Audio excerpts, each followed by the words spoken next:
Televisa presenta.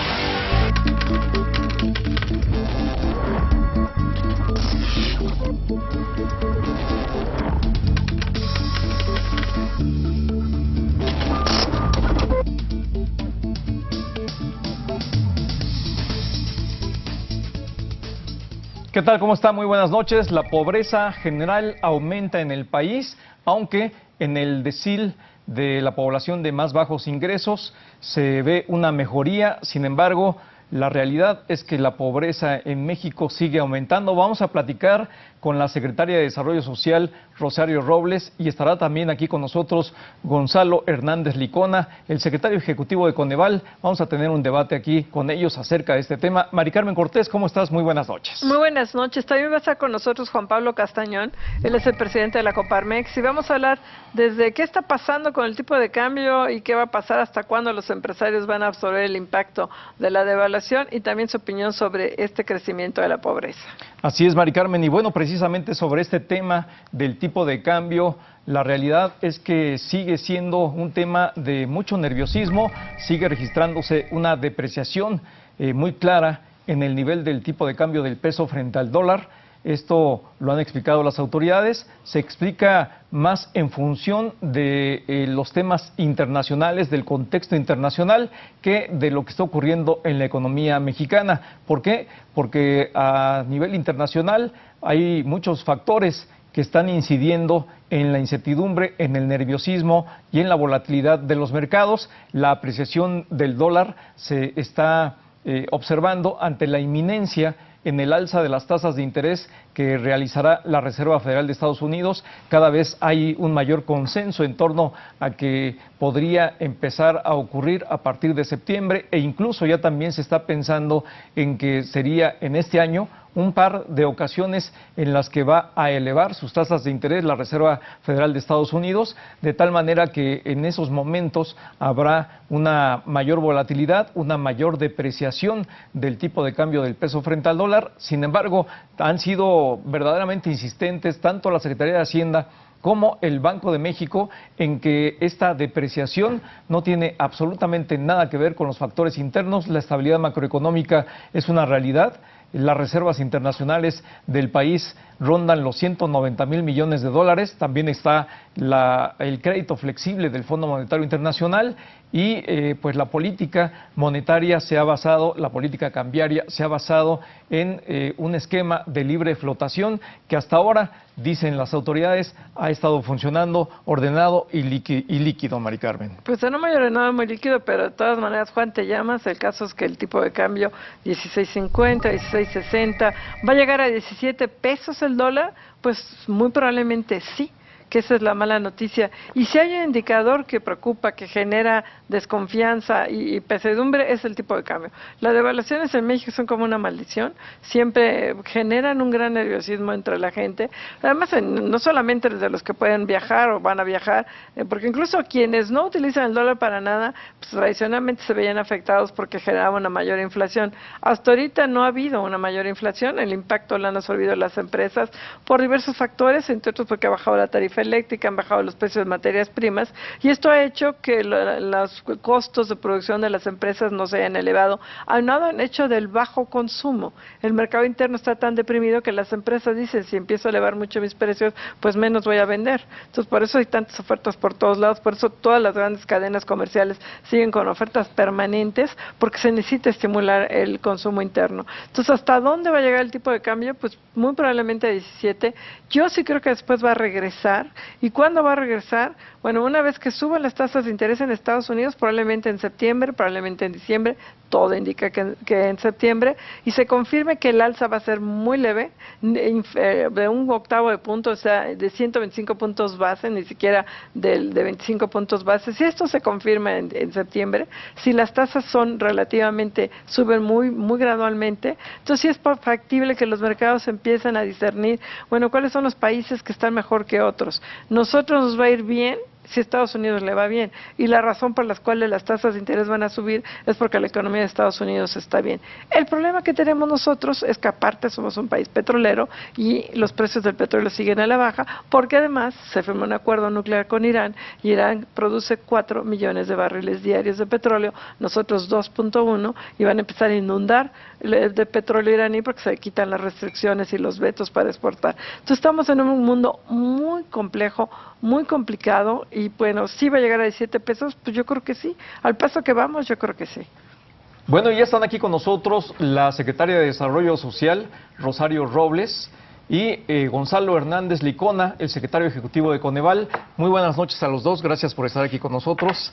Y bueno, el tema, sin lugar a dudas, es el crecimiento de la pobreza en México. De acuerdo con los últimos datos que difundió el Instituto Nacional de Estadística y Geografía, INEGI, se redujo el ingreso de la mayoría de los mexicanos, aumentó la pobreza. ¿Qué dirías sobre este tema, Rosario? Bueno, Marco, evidentemente que de acuerdo a la encuesta de ingreso y gasto que levanta el INEGI, hay una reducción del ingreso de las familias mexicanas, a excepción del primer decil. Suena muy técnico, pero es la base de la pirámide. Los más pobres entre los pobres, la gente con menores recursos, y el que este segmento de la población, en un contexto económico internacional adverso, haya no solo mantenido, sino incrementado su ingreso, es ya una noticia positiva, porque estamos hablando de quienes menos tienen. Pero si le aplicamos, y eso lo podrá explicar muy bien Gonzalo, porque es con base en lo que mide Coneval la pobreza, el módulo de condiciones socioeconómicas, que es un módulo que se levanta a la par de la encuesta Ingreso y Gasto, y que por esta ocasión, en lugar de las 21,000 encuestas que levanta INEGI, fueron alrededor de 65,000 encuestas, lo que lo hace más robusto. Si se aplica este módulo, que es monetizar ciertos programas que son como subsidios en especie, etcétera, el ingreso, en lugar de este decil, en lugar de ser del 2.2, se va al 6.5, y si tomamos las localidades menores de 2.500 habitantes, donde ha estado centrada la política social de este gobierno, en aras de contener a quienes, que los que menos tienen sufran menos las consecuencias en este momento de la situación económica, este ingreso se va al 12%. Entonces hay un ingreso diferente si tomamos estrictamente en la encuesta del INEGI, así ya aplicamos el módulo de condiciones socioeconómicas.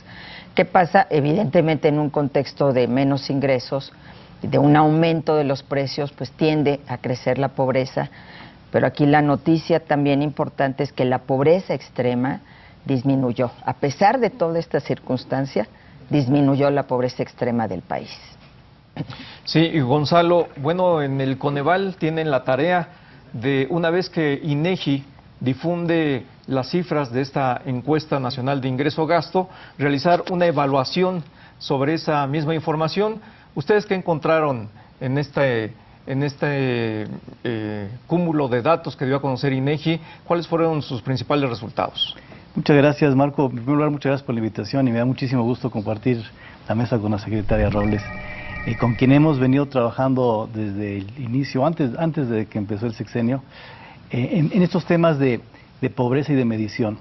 Y las dos cosas que el Coneval mostró, que ya en parte se dijeron, fue, por un lado, este elemento que la pobreza en general se incrementa y que al mismo tiempo la pobreza extrema se disminuye.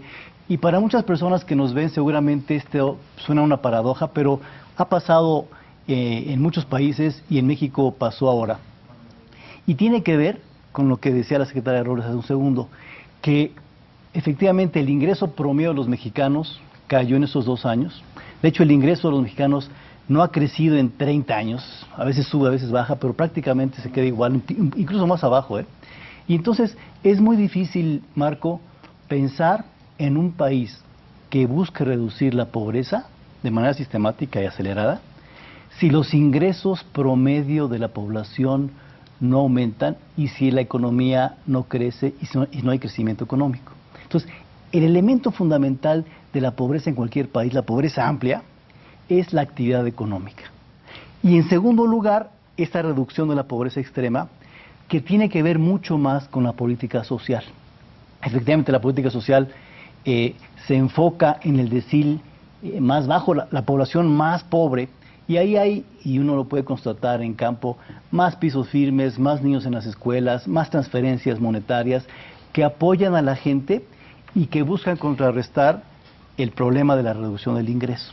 Entonces, sí, lo relevante aquí es cómo hacemos que en el futuro haya una economía que crezca y que logre complementar lo que está sucediendo en la política social, y es por eso que en el Coneval insistimos mucho y lo subrayamos acá, ya hasta parecemos disco rayado, que el tema económico es fundamental en cualquier país, que las reformas hay que profundizarlas para que la tendencia cambie, ¿no?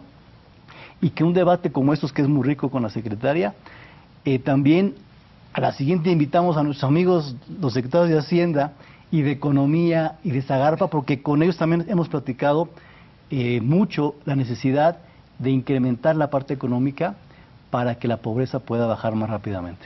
A ver, esto es cierto, si el país no crece, pues no vamos a tener gente menos pobre. Pero la otra cuestión de fondo para mí es, ¿sirve o no sirve la Sedesol? Y no por ti, Rosario, 30 años de la Sedesol y tenemos 55 millones de pobres.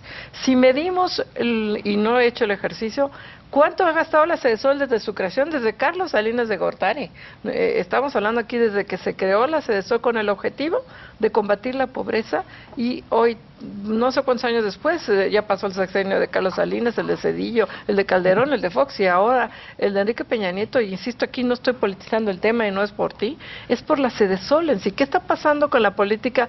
Y ahorita que tenemos aquí a los dos, a ti que tienes la responsabilidad de hacerlo, me queda muy claro que si no fuera por la Sedesol, los mexicanos estarían más pobres, estarían muertos de hambre. Si no fuera por la cruzada contra el hambre, habría más hambre. Pero sigue 55 millones de pobres. Bajó un cachitito en la pobreza extrema, pero creció la pobreza moderada. ¿Qué vamos a hacer? Nada. ¿Sirve o no sirve la Sedesol? Y eso te lo digo a ti, después de 30 años, y te lo pregunto a ti. A ver, Rosario, ¿qué pasa? Bueno, yo pienso que esta apreciación que tú tienes parte de una idea incorrecta, Marica, de pensar que la tarea de Sedesol, o que Sedesol es la única secretaría del gobierno que tiene la responsabilidad de combatir la pobreza. El combate a la pobreza es una estrategia integral, transversal, de los tres órdenes, del gobierno federal y de los tres órdenes de gobierno. Es que esto es bien importante. El combate a la pobreza es una tarea de Estado, que no tiene que ver con una secretaría. Coneval mide una serie de elementos, y la pobreza tiene múltiples causas. Te puedo decir que una de ellas es, por ejemplo, el crecimiento poblacional, que en los deciles más pobres la tendencia, el promedio de niños nacidos es mayor que el promedio nacional, y entonces ahí entra una política demográfica que, por cierto, durante 12 años se abandonó. Sí. Entonces, ¿quién entra ahí? Pues CONAPO, que es responsable de dirigir toda esta política. Bueno, que también el rezago educativo, pues entra la Secretaría de Educación Pública, pero además ya está descentralizado a los estados. Es que el acceso a la salud, bueno, ahí entra la Secretaría de Salud. Tenemos que generar mayor ingreso y mayor crecimiento, pues entran las otras secretarías que están vinculadas con el ámbito económico. Entonces, esta es una tarea de todos.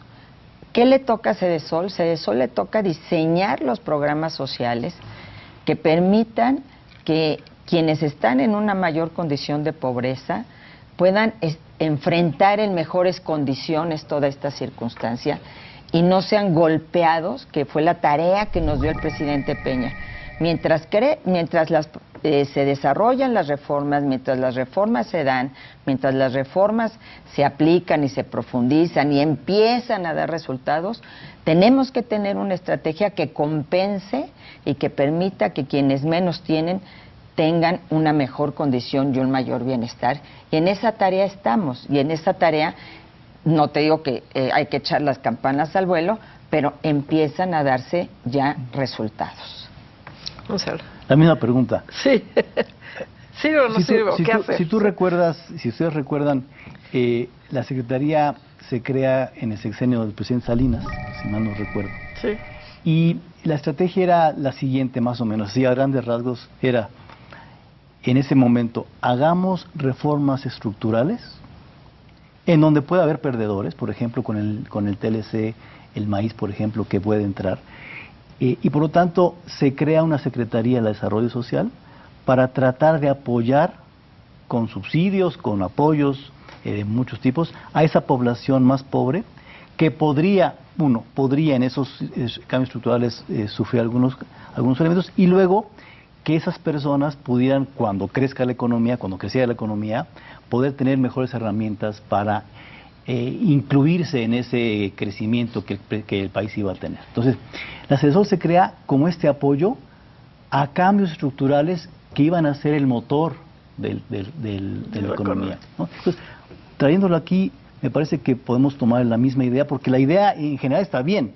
El problema es que no crecimos.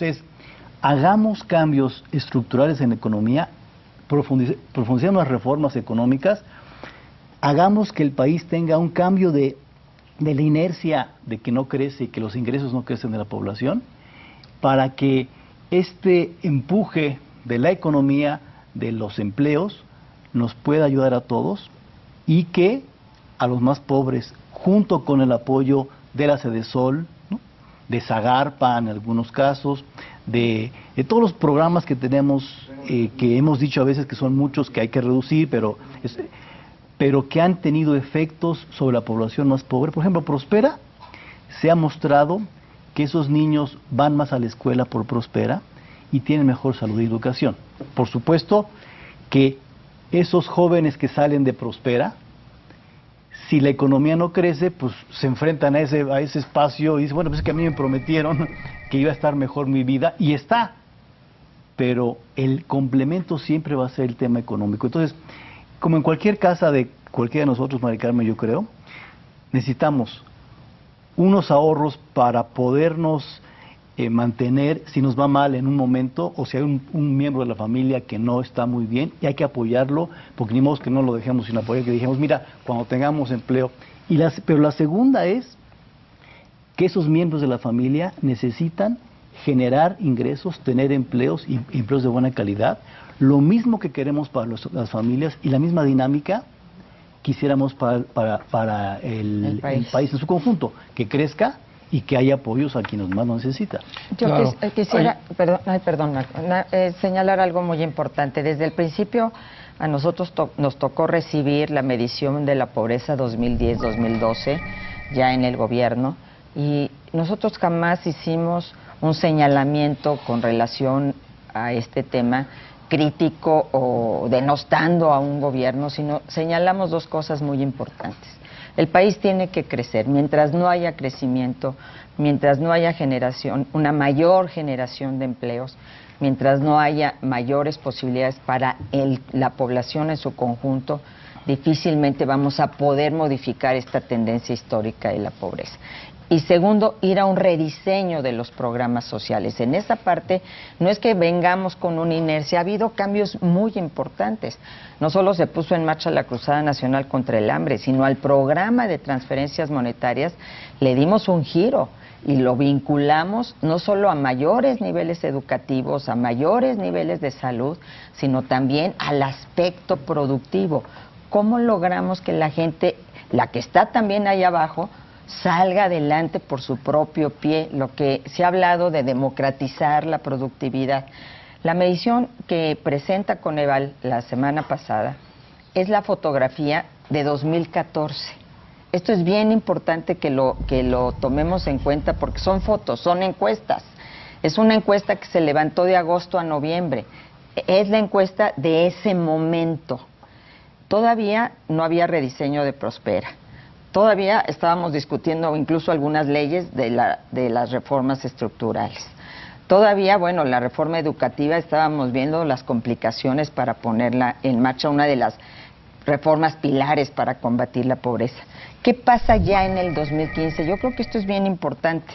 En el 2015, este índice que mide Coneval cada trimestre, que por supuesto no es una medición de la pobreza, pero sí es un índice de la tendencia laboral de la pobreza, que permite decir la capacidad de con los ingresos laborales adquirir los alimentos, ya en 2015 tiene una caída. Si aquí midiéramos, a lo mejor el resultado fuera diferente. El problema es que estamos midiendo cuando este índice va para arriba. Este es un índice que tiene la caída más pronunciada en los últimos 4 años y medio. Entonces, ¿qué quiere decir?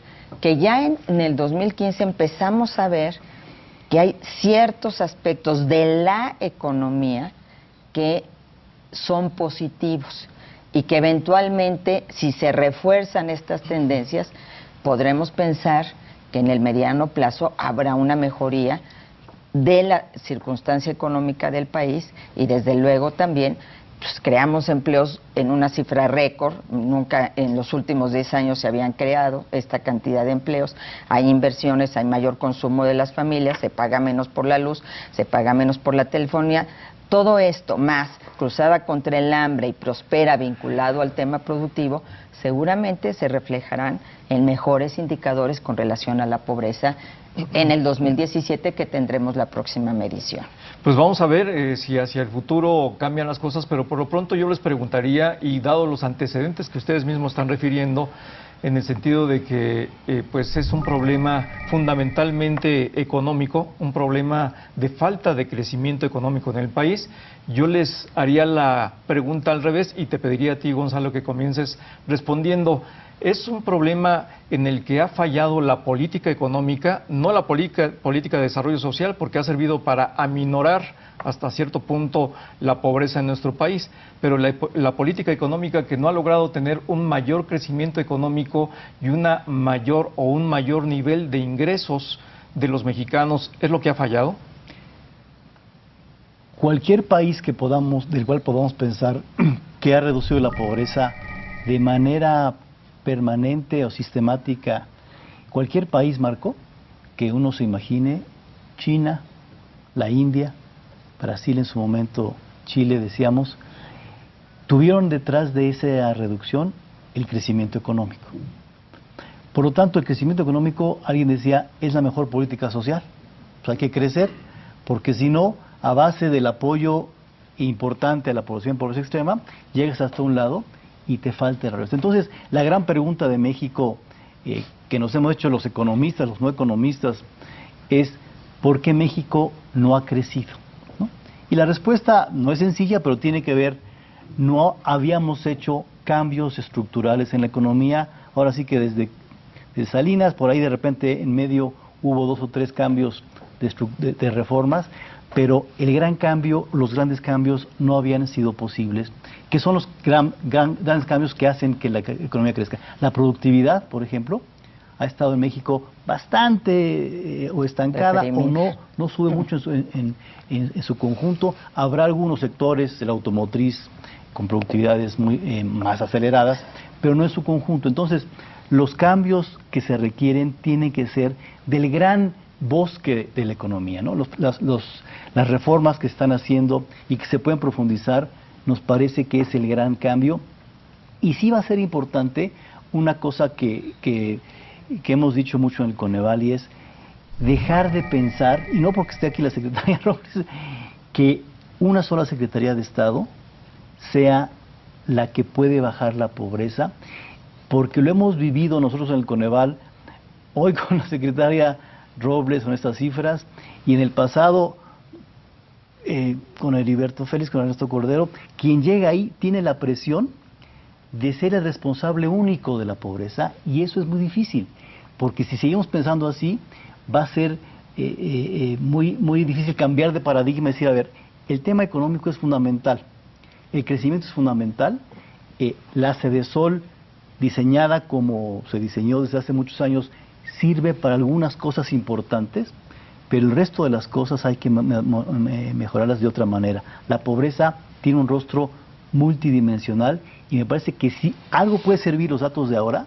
si algo pueden servir, ojalá, es para tener mucho más claridad en medios, en los gobiernos federales y estatales, que el tema de la pobreza, sobre todo, es un tema económico. Pues en ese mismo sentido, Gonzalo y Rosario, ahí te lo planteo a ti de una manera distinta. Hemos estado viendo que es un tema en el que se ha luchado por muchos sexenios para abatir la pobreza. No se ha logrado en términos absolutos, de una manera clara y contundente, que se reduzca la pobreza. Es un tema de política económica general, porque no es responsabilidad solamente de una secretaría, de una sola dependencia.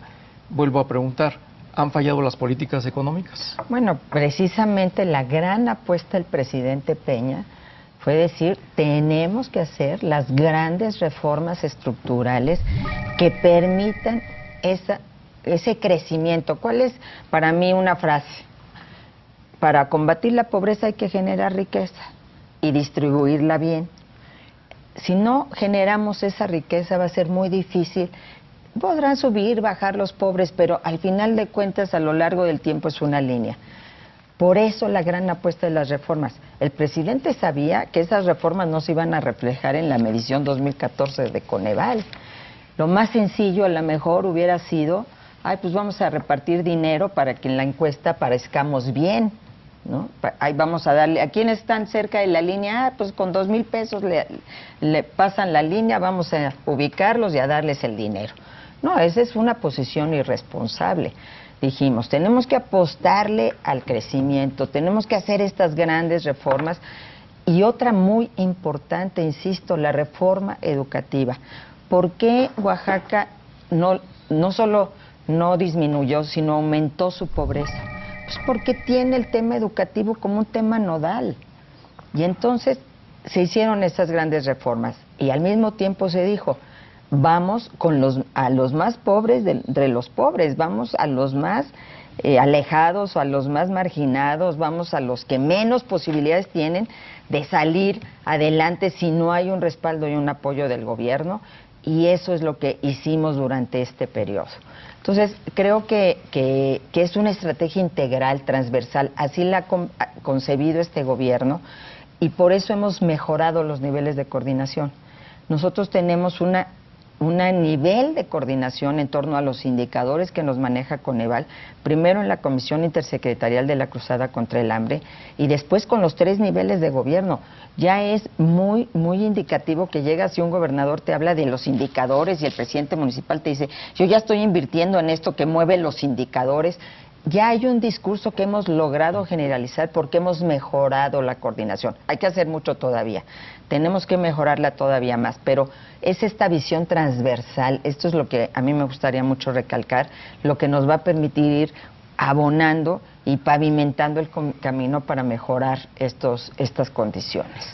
Bueno, en vista de que de ustedes no depende, desde luego que hay crecimiento económico, pero ¿qué se puede hacer? Porque desafortunadamente, y ustedes no lo dicen, pero yo se lo voy a decir, uno de los problemas ha sido la reforma fiscal, que fue la que generó que bajara en forma generalizada los ingresos en la ENIG 2014, con excepción del decil más bajo, a todos los demás se les bajó el ingreso.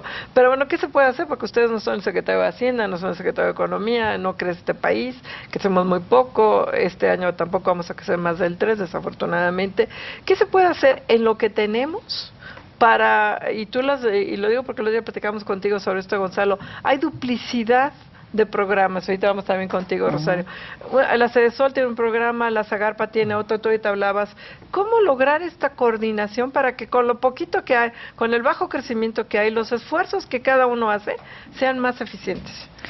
Tienes razón en el sentido de que hay que trabajar en 2 velocidades. La velocidad de mediano plazo y largo plazo, que tiene que ser seguirle apostando para que la economía mexicana se transforme, cambie y podamos crecer, ¿no? Y el segundo es los cambios en el corto plazo que se puede hacer en la política de hoy, ¿no? En la política económica, social, en los programas presupuestarios. Estamos enfrente a un presupuesto base cero, que tenemos cierta confianza, Mari Carmen, en que los amigos de Hacienda y el Congreso que va entrando pueda tomar cartas en el asunto para con estos datos y con estas cifras y con la información que les hemos brindado nosotros y otras instituciones, podamos ver qué programas pueden priorizarse, qué programas pueden fusionarse porque hay entre duplicidades o similitudes.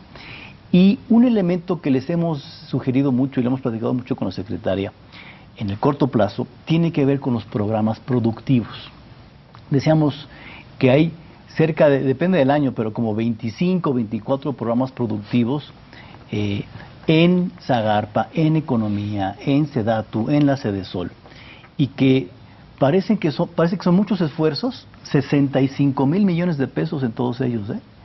Entonces, se puede hacer mucho mejor o con menos recursos, si es que viene un recorte, o con menos programas mucho mejor dirigidos y sobre todo con la lógica de resultados. Es muy fácil para los gobiernos, no solamente el gobierno mexicano, que un indicador sea cuántos apoyos otorgué. ¿No? ¿Cuántos? Pues otorgué 5,000 apoyos productivos. ¿Con qué solución? Pues no sé, porque no dimos seguimiento a las familias después. Lo que se está cambiando, y aquí la sugerencia siempre es, para que el nexo entre Prospera y los programas productivos que se está dando sí tenga un resultado de ingreso y ocupación de la población más pobre, se necesita que esos programas productivos mejoren, cambien y tengan la lógica de vamos a seguirlos hasta el indicador de cómo el ingreso de las familias cambió. Porque si no vemos el indicador de cómo cambió, creemos que simplemente con haber dado los 5,000, los 6,000, los 7,000 apoyos, pues ya con eso, y ya, pues no. Eso hay que cambiarlo en el corto plazo. Son cosas que se pueden hacer sin esperar a que las reformas den los frutos que todo el mundo estamos esperando. Rosario, ¿ahí qué nos dices? A ver, Bueno, hemos tomado mucho todas estas consideraciones. De hecho, el haber trabajado durante todo este tiempo en una comisión intersecretarial de la Cruzada contra el Hambre nos permitió detectar muchas de estas duplicidades. Tenemos un equipo ahí que es de ingreso, empleo y productividad que detectó que tenemos proyectos productivos por todos lados. Ya en presupuesto base cero, los proyectos productivos irán centralizados y con esta visión que está señalando Gonzalo, pero aquí nos enfrentamos también al mundo real de las clientelas. Por eso nosotros hemos hecho un sistema que fuimos a visitar casa por casa, identificar quiénes son esas personas en condición de pobreza.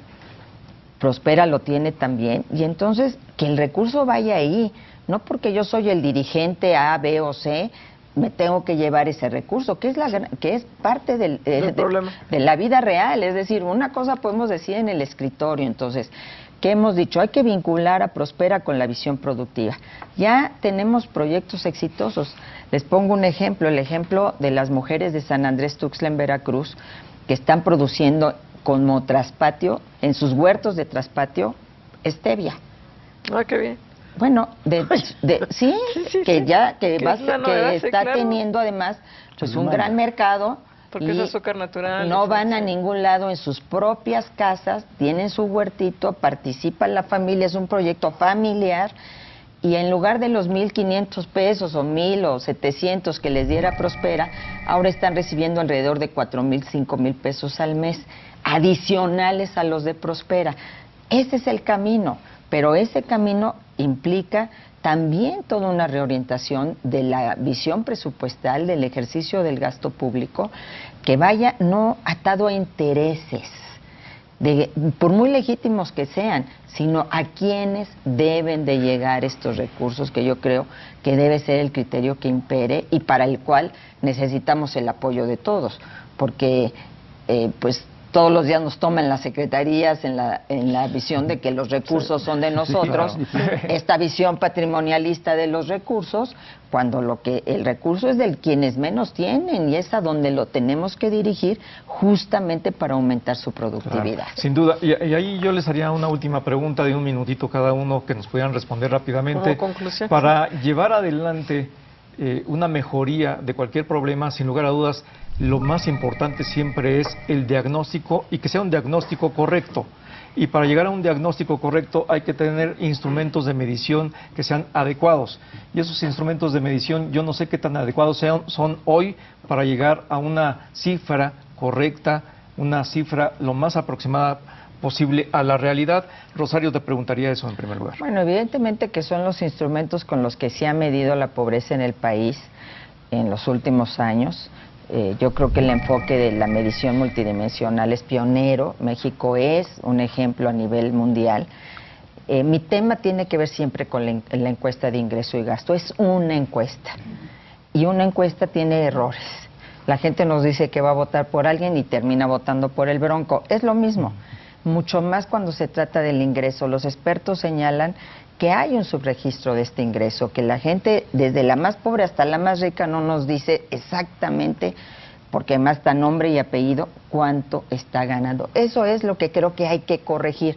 En eso hemos acordado tener un equipo conjunto INEGI, Coneval, Cedesol, que yo creo que además debiera estar Hacienda, para poder ver cómo ajustamos más a un verdadero registro de los ingresos de las familias. Eso es importante, Gonzalo. El Coneval es una institución con mucha credibilidad, con mucho respeto, que ojalá así siga haciéndolo para que los cambios próximos que se den no lo mermen. Pero en cuanto a este tema de la medición de la pobreza, ¿qué tendría que corregirse? Yo creo que si en algún país hubo un debate profundo y muchos expertos involucrados en la metodología de la pobreza de ese país, fue México.